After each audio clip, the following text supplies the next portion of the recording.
Stonewood Homes presents David Nyika and Floyd Masson. And it's an official IBF Cruiserweight World Title Eliminator. So basically the winner of this gets on to fight for a world title. It's going to be Saturday, August 8th at Event Finder Stadium. In the studio with us is the man that will take part in that epic battle, David Nyika. Hello, David. Hello, guys. Good to be here. Mate, it is honestly a privilege and a pleasure for me personally to speak to you. I've seen you interviewed many times. I've seen you in fights a number of times, and the way you handle yourself, conduct yourself. Thank you for coming on the show with us. Good to be here, and thank you guys for having me on. How do you prepare for something like this, and what goes through your mind when you step into a ring for such a mild-mannered person to suddenly turn into a beast? I've been doing this since I was a young boy, and it's always been my dream to fight on the big stages. I've got the likes of Duco events behind me now. Auckland City Council have got behind this. Stonewood Homes.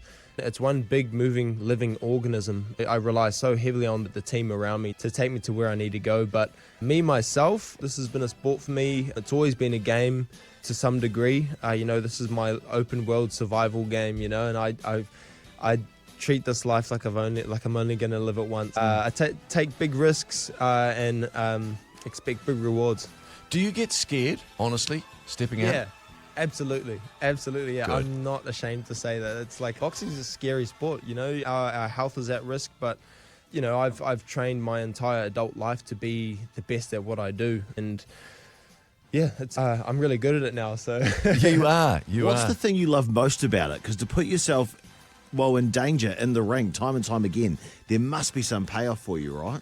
I just think it's a challenge. Like my mum says, do something every day that scares you, and boxing scares me every day. So I'm kind of like moving towards being a stronger, more resilient person. You said just before we came on air, you said that you fought this one guy and had a really hard head. I mean, can you determine, do people have different sort of densities of heads to make your hands hurt? He had a really big head, and he campaigned at super middleweight, which I was surprised by. I was like, how's his head that big? But it was really, really hard, and I think I was averaging about 100 punches a round, probably landing about 50% of them. And yeah, by the end of the fight, my hands just went shoo. Yeah, really? it was pretty painful, yeah. Were you fighting Megamind at the time? David, when you wake up in the morning, we see the fight and we see the punishment your body takes, the absolute pummeling that your head and your body takes. What's it like waking up? Can you give us kind of an understanding of what it's like in the morning after a fight?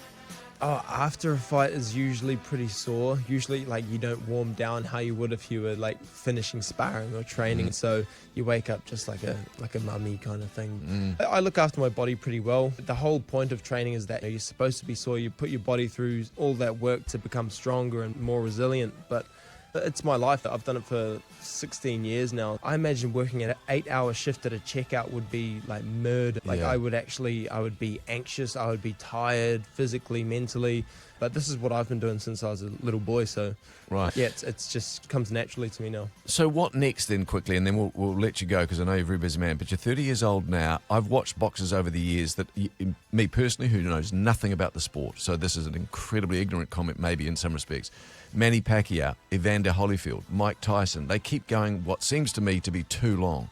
Even the greatest of them all, Muhammad Ali, punch drunk. What's next for you, and how long do you see this going? I've only taken one big knock. That was my fight against Jai Opetaia. That was the first time I'd been knocked down or out. So I've looked after my brain. Like, my mum's always in the crowd, so I have to make sure she's happy. So I try to look after myself. And when she realized that I could look after myself in the ring, she started, turning up to my fights more regularly. So I've always been safety first, and my brain's important and precious. Okay. I could box another 10 years. I could box until like I've always said mid-30s, but now I'm turning 31 the day before my fight, so I'm like, I can go a little bit longer than that. Wow. Man. I only hit puberty like yesterday, so same. This poor goatee that's only hanging on by a few threads. Looks good, mate. Hey, one more thing, and then Speedy's got a couple of questions to wrap up that I do want to know, because maybe it's an alpha male thing, but is it embarrassing getting knocked down or knocked out? I can't imagine it'd be much more humiliating because you're just a guy and you want to win. Absolutely, it's embarrassing. Like, that's one of the fears going. It's like, I don't want to like be knocked down. It is embarrassing. Yeah. But I got knocked out and woke up in the change room, and I was like, Well, I don't know why everyone's freaking out for. I'm fine. And like once the swelling came down, which was within the next 4 or 5 days, I was right as rain. But like I said, I've always looked after myself. Apparently, creatine's really good for brain health for combat sports, so that's always on board. But yeah, there are ways to mitigate getting CTE and brain injuries. I don't drop a lot of weight to fight. I stay in shape year round. But yeah, this is my life and my livelihood, so I'm just making the most of it now. Good man. One very important question to finish. Would you rather fight one horse-sized duck or 100 duck-sized horses? I'd take the duck-sized horses. Little, knock them out. Great answer. You're talking about fighting like a giant mower, right? Yeah, essentially. essentially. The mower's like terrifying. They would come for you. Even a duck, like a normal duck. If you come at them with bread, they're at you, aren't they? I've got trauma from childhood with that. David, you are a very good man. If you want general admission tickets, they'll be from $79. They're on sale Monday, 25th of May from 6 a.m. via ducoevents.com.